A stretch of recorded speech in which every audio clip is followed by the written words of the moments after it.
Misconception number 1. Obesity is a physical health issue.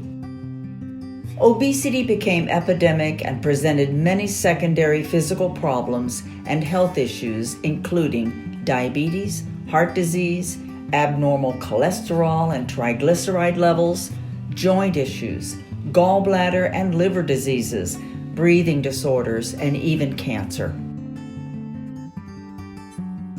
Yet, there is no actual physical diagnosis for the cause of the obesity itself.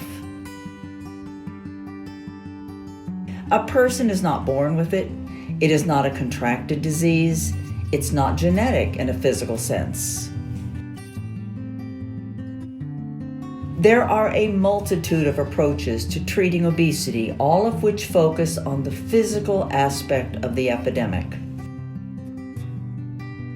Encouraging healthy eating and exercise, managing metabolism, nutrition, and digestion, targeting food allergies, prescribing cleanses, and even recommending radical surgery that actually replumbs the physical system. In the United States, 2 in 3 people are overweight. 1 in 3 are obese, according to BMI standards. These percentages increased astronomically in a relatively short period of time. And even with the body-focused, hyper-healthy physical approaches that have been implemented, obesity rates remain steady at an extreme high. Many people suffering from obesity are diagnosed with metabolic syndrome, which classifies the physical symptoms. However, diagnosing the health issues caused by obesity with metabolic syndrome is like diagnosing a person who has lost a toe with 9-toe syndrome. Their condition now has a classification, but they are still missing a toe. The health and physical issues experienced by an obese person can be categorized, but obesity remains the same: epidemic. Focusing on the physical conditions caused by carrying an excessive amount of weight rather than the behavior that causes excess weight will always fall short. Like loaning money to a compulsive gambler.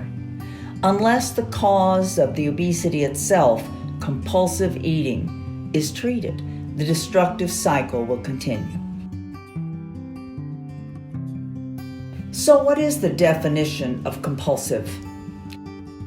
An irresistible, compelling urge to behave in a certain way regardless of one's conscious wishes. Meaning, an individual knows they don't want the consequences of acting on compulsive desire, the weight gain, and all the accompanying physical problems, but they do it anyway. And no body responds well to compulsive eating, and no body will be free of negative physical consequences as long as the compulsive behavior that causes the weight gain continues. Fortunately, by addressing the psychological, emotional aspect of the epidemic, rather than the secondary health issues caused by obesity, the compulsive behavior can be stopped.